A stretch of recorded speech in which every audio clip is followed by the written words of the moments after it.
سلام بچه ها، چطوری؟ خوش آمدید. من تا اسمستر هستم. به اولین خوش اومدین بچه ها. این ویدیو چی میزنم توی یوتیوبه. میخوام ببینیم که بچه ها من گفتم فقط ویدیوها فرمون تو آپاراته.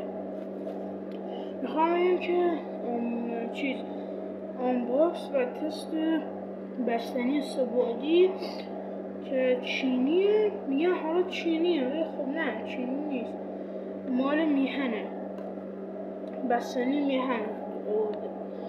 بچه این بستنی جریانش از این چیه که یه کارتونی اومده بود، کارتون اومده بود که همین یه دختری بود بستنی از اینا میخورد.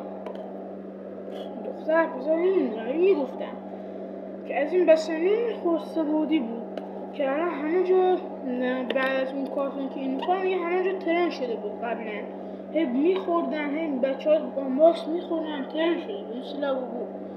الان که نه دیگه، الان دیگه بیارجش. ولی خب من اون موقع که چیز شده بود از اینا ترند شده بود، اون موقع از اینا من پیدا میکردم. الان یه سوپرمارکتی که آورده میخواین آنباکسش کنیم، میگم تستش کنیم، دونه 80 تومنه. ببینیم که تستش کنیم. یه رخشه، دسته‌بندی اسمی،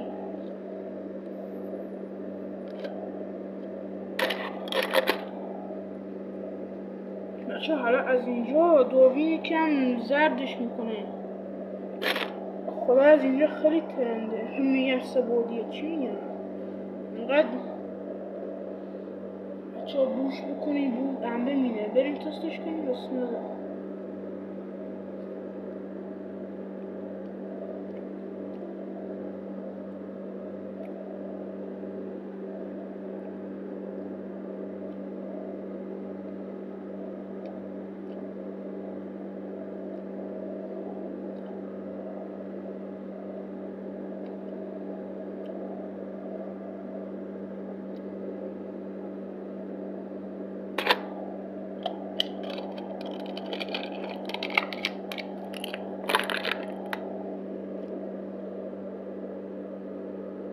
بچه خیلی خوشمزه است.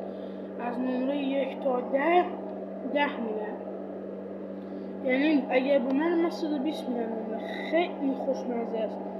یعنی هم طعم انبه میده، هم حالا بغیر از طعم انبه یه چیز خوبی که داره شیرینی. مثلا یه بعضی مثلا چقدر شیرینه دل آدم میزنه، هیچ اصلا شیرین نیست، متوسطه. هم شیرین نیست هم شیرینه.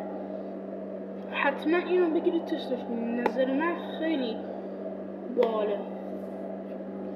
بچه ها مرسی تا اینجا ویدیو ما میبینید. لایک بکنید، قرمز بکنید، ساب بکنید، زنگوله رو بزنید. تا یک ویدیو دیگه خداحافظ. اگر دوست داشتی که چیزهای دیگه مثلا ترش، شیرین اینا رو تست کنم تو کامنت ها بگید.